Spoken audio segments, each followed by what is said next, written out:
राधे राधे महाराज जी। महाराज जी, नाम जप करते समय क्या दिव्य अनुभूतियां जैसे ध्वनि, प्रकाश, दर्शन आना जरूरी है? पहले पाप नष्ट होना जरूरी है। उनकी जगह ये सब पहले पाप नष्ट हो। कब जानेंगे हमारे पाप नष्ट हो गए? जब हमारे अंदर केवल भजन चलेगा, साइड में कुछ नहीं। अभी भजन चलता है तो साइड में भी तो चलता है, भूत भविष्य का चिंतन चलता ना, बीती हुई बातों का चिंतन, आगे क्या हो जाए उन बातों का चिंतन।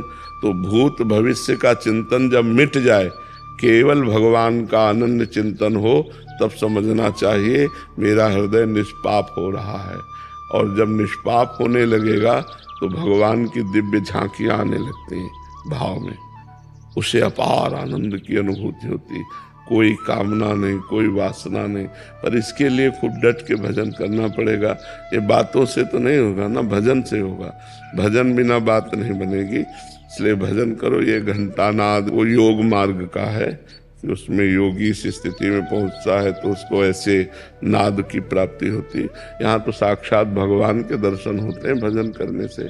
तो भजन करो और भगवान का साक्षात्कार करो, यही मनुष्य जीवन का लाभ है। राधे राधे महाराज जी। महाराज जी, क्या जैसे भूत प्रेत इंसान के शरीर में प्रवेश करते हैं, वैसे भगवान भी साधु संतों के शरीर में प्रवेश करते हैं? पहली बात तो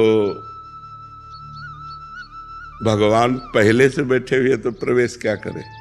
सबके हृदय अछत अविकारी, सबके हृदय में अविनाशी परमात्मा हृदय में बैठा है। वेद कहता है सहस्त्र शीर्षा पुरुषा सहस्राक्षा शास्त्रपाद सभूमि ग्वं सर्वतस्प्रत्वातिष्ठत 10 अंगुलम मां, 10 अंगुल नाभि से नापो ऐसे।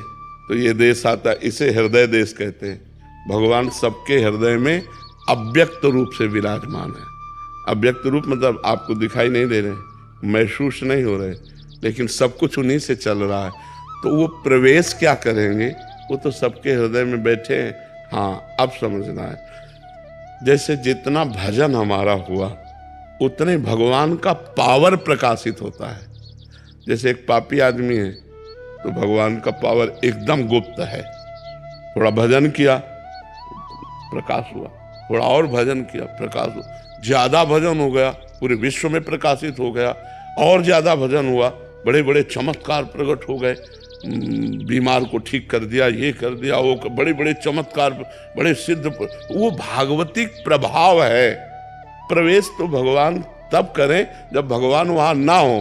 भगवान तो सबके अंदर होते हैं, समझ में। अब रही भूतों की बात, तो जैसे अब हमारे कर्म का भोग आना है, हमारा हृदय मलिन है तो हमारे एक आवेश आएगा, वो भूतों का हो, प्रेत का हो, पिशाच का हो, वो हमें दंड देगा, जलाएगा। जितने दिन होगा उतने दिन होगा, फिर अपने आप खत्म हो जाएगा। या कोई ऐसा संयोग बन जाएगा, प्रधान हमारा कर्म हमको दंड देगा, ना कि भूत प्रेत। अगर हमारा कर्म नहीं है दंड भोगने का तो स्मशान से गुजर जाओ, कहीं कोई तुम्हें नहीं लगे। अगर कर्म है तो घर बैठे तुम्हारे दिमाग खराब हो जाएगा, घर बैठे तुम में प्रेत का आवेश हो जाएगा। पर भगवान का ऐसा नहीं, क्योंकि भगवान सबके हृदय में पहले से विराजमान है।